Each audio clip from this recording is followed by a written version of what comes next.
नमस्कार, मैं निर्मल कुमावत का विधायक। साथियों, पिछले दिनों विधानसभा में मैंने जमाबंदियों के नाम की शुद्धिकरण का एक विषय उठाया था। उसके बाद से मुझे लगा पूरे प्रदेश से सभी लोगों के मुझे फ़ोन आ रहे हैं, कहीं ना कहीं मिसकम्युनिकेशन है जानकारी के अभाव में, गलत जानकारी की वजह से मुझे ऐसा लगा कि कहीं ना कहीं समाज में इसको लेके अलग तरह की भावना बन रही है। तो मुझे आज लगा कि मुझे खुद आपके बीच में आना चाहिए, रूबरू होना चाहिए और अपनी बात को रखना चाहिए। मैं फुलेरा विधानसभा की बात करना चाहूँगा, जयपुर जिले की बात करना चाहूँगा, सीकर जिले की बात करना चाहूँगा।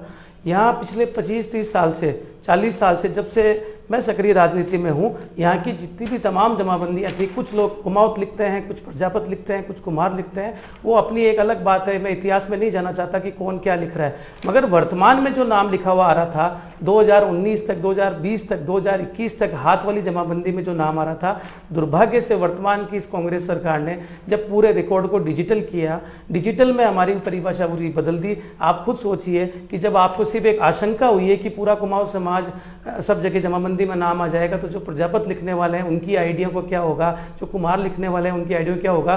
तो मित्रों, ये कुमाऊं समाज जो लिखने वाले लोग हैं उनके साथ तो पिछले 1.5-2 साल में हो चुका, मगर उन्होंने कभी उफ तक नहीं किया और कोई ज्ञापन भी आज तक नहीं दिया। मगर ये बातें घूम फिर के जब हमारे पास आती है, हजारों लोग इससे परेशान थे। मैं एग्जाम्पल के तौर पर, सैंपल के तौर पर कुछ जमाबंदियाँ भी अपलोड करूँगा, मगर उससे पहले मैं आप सबसे निवेदन करना चाहूँगा कि कृपया करके जो विधानसभा की हमारी डिबेट हुई थी वो आप पूरी डिबेट देखें। माननीय मंत्री जी ने जो जवाब दिया, पूरी बात रखी, मैंने जो बात करी वो पूरी देखें। उसके बाद मैं पुनः अपनी बात को पूरी करूँगा। कृपया करके आप ये पूरी वीडियो देखें, उसके बाद मैं अपनी बात रखूँगा।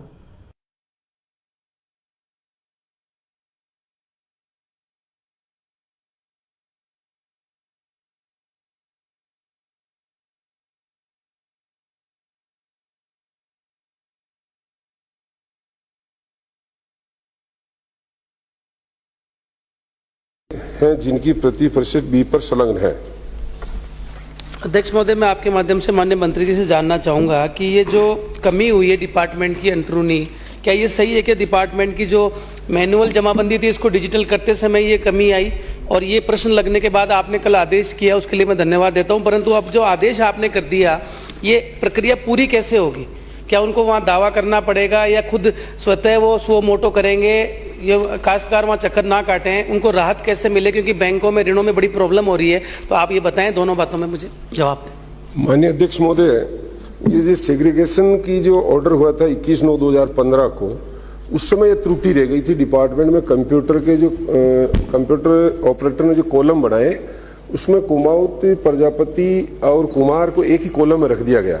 ये 3 जिलों में आया, जिसमें हमने काफी प्रकरणों को सुधार कर दिया था, कैंपों में आए जो भी।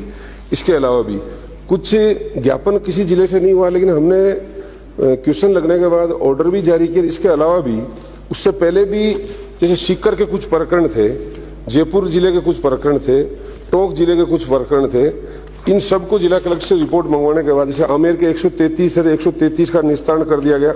सांगानेर में 19 आए थे, 19 का निस्तारण कर दिया। माधोराजपुरा में 39 आए, 39 का निस्तारण कर दिया। जयपुर में 62 आए, 56 अभी पेंडिंग है। कालवाड़ में 131 है, 119 पेंडिंग है। लेकिन ये हम सो मोटो ही करने के लिए आदेश जारी कर दिया और ये त्रुटि हुई, उसको हम सुधार कर रहे हैं और निश्चित रूप से ये पक्का डिपार्टमेंट इसकी त्रुटि को सुधार के काश्तकारों को रिलीफ देगा। अध्यक्ष महोदय, केवल मेरा इतना सा ही था कि जो डिजिटल होने से पहले जिन जिन जमाबंदियों में जो रिकॉर्ड था, हजारों जमाबंदियां हैं, अब वो कब तक आप समय सीमा में इनको वापस पुनः नाम ठीक कर देंगे? इतना सा समय सीमा आप बता दें मुझे, इतना सही। माननीय अध्यक्ष महोदय, जैसे कोई प्रकरण सामने 136 में खुद भी पेश कर सकता है, लेकिन कोई आएगा नहीं तो हम उसको नोटिस देकर, जैसे जो जो प्रकरण आए जिन जिलों में, वो तो हमने कर दिए। ज्ञापन एक भी प्राप्त नहीं हुआ, फिर भी हमने जल्दी से जल्दी, जितना जल्दी होगा, सारे प्रकरणों को उनको कलेक्टर ने यह आश्वस्त कर दिया, उनको हमने ऑर्डर भी कर दिया कि आप सो मोटो उनको चाहे कैंप लगाने पड़े। अभी 2023 तक माननीय मुख्यमंत्री जी ने ऑर्डर कर रखे हैं कैंपों के, तो वो कैंप के माध्यम से भी कर सकते हैं। जहां जहां है वहां हम पटवारी को जिन कॉलम के अंदर त्रुटि हुई उनको दुरुस्त करने का काम करें, बहुत जल्दी कर दिया जाएगा। नहीं अध्यक्ष महोदय, इतना सा ये किया कि अभियान चला के डिपार्टमेंट की गलती तो आप खुद ही ठीक करें। अध्यक्ष महोदय, मैं जो प्रश्न के उत्तर से समझा हूँ, जमाबंदी में प्रदेश में जाति कुमावत के स्थान पर प्रजापति प्रजापत शब्द करने के कोई निर्देश जारी नहीं किए। अगर ये निर्देश जारी नहीं किए तो फिर लिख कैसे दिया गया?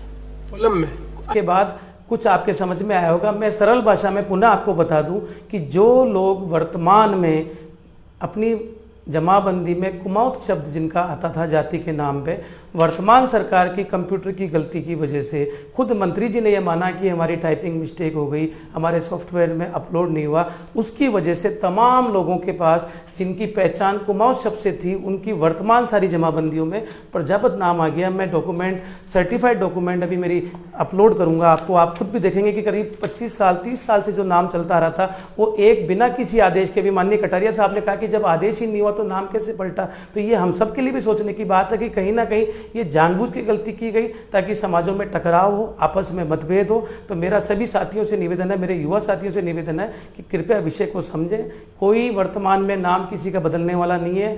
पूर्व में जो लोग हाथ की जमाबंदी में अपनी आईडी में जिनका कुमाऊत शब्द था उनका नाम अगर गलती से इंदराज हो गया तो सरकार केवल उन्हीं को ठीक करने के लिए आदेश निकाला, कर भी रहे हैं, मगर बार बार लोग तहसील के, पटवारियों के, एसडीएम के चक्कर ना काटें, इसके लिए जनरल ऑर्डर सरकार ने निकाला है।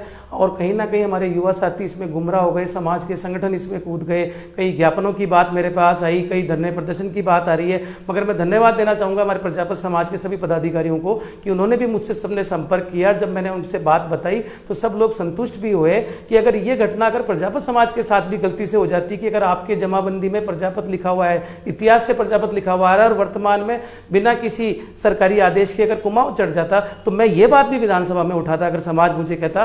तो सौभाग्य से पूरे राजस्थान में ऐसा कभी हुआ नहीं कि जमाबंदी में किसी प्रजापत की जगह कुमाऊं दर्ज हो गया या किसी कुमार की जगह कोई दूसरा नाम दर्ज हो गया, मगर कुमाऊं शब्द की जगह अगर कुछ जगह जानबूझ के मेरे विधानसभा क्षेत्र में एक गांव में हो गया, एक में नहीं हुआ, फिर एक में हो गया, एक में नहीं हुआ, तो ये कहीं ना कहीं हमारे समाज को तोड़ने के लिए कुछ ताकतें काम कर रही हैं। आप गुमराह ना हो, कहीं भी फिर भी आपको कोई अड़चन आती है तो मैं भी उसके लिए आपका सहयोग करने के लिए तैयार हूँ। हमेशा तन मन धन से मैंने समाज की सेवा करने की कोशिश करी है, मगर ये जो सरकार की गलती है उसको हम लोग अपनी आपस में द्वेष ना रखें, अपनी सद्भावना को खत्म ना करें। मेरा इतना अनुरोध है, मैं सभी से निवेदन करना चाहूँगा कि आप संयम रखें, अपनी मर्यादित भाषा में अपनी बात को जहाँ भी किसी को रखना है, सबको अपना अधिकार है, परंतु इस विधानसभा में उठे हुए वाले विषय को लेके कोई आपस में मतभेद ना रखें। ये स्पष्ट आदेश है सरकार का, ये आदेश अगर नहीं है तो मैं इसकी भी कॉपी आपको सबको भी अपलोड कर दूंगा। और इसमें साफ शब्द लिखा है कि वर्तमान में यदि राजस्व रिकॉर्ड में जाति कुमाऊत के स्थान पे प्रजापत, प्रजापति, कुमार दर्ज हो गया तो उसके स्थान पे पुनः कर दिया जाए। और अगर यही गलती प्रजापत समाज के साथ होती तो ये आदेश भी वहां से निकलता, अन्य समाजों के लिए भी निकलता है। कई आदेश इसमें निकले जो परिपत्र सरकार ने मुझे दिया है, हर 1-2 साल में कहीं ना कहीं गलतियां सरकार से होती रहती है, उसके सुधार के लिए आदेश निकलते रहते हैं। फिर भी आप लोगों को लगता है तो मैं समझता हूं कि आप कानूनी इसकी राय ले सकते हैं, अपने बुद्धिजीवी लोग अधिकारियों से बात कर सकते हैं, मगर आपस में हमें टकराव की स्थिति नहीं लानी चाहिए। तक कि व्यक्तिगत मुझ पे भी कई आक्षेप लग रहे हैं, मुझे धमकियां भी मिली, मुझे और भी कई बातें मिल रही है, लोग कह रहे हैं कि देख लेने की बात कर रहे हैं, ये दुर्भाग्यपूर्ण है। मैं इन बातों का बुरा नहीं मानता, नासमझी में ये लोगों ने कई बात रखी होगी और अगर जानबूझ के किसी ने भी किया है तो मैं समझता हूं कि वो समाज हितैषी नहीं हो सकता, समाज को तोड़ने वाले लोग हैं। कृपया करके आप गुमराह ना हो, सारी बात को, तथ्य को समझें, उसके बाद कोई अपना निर्णय करें। बहुत बहुत धन्यवाद। जय हिंद।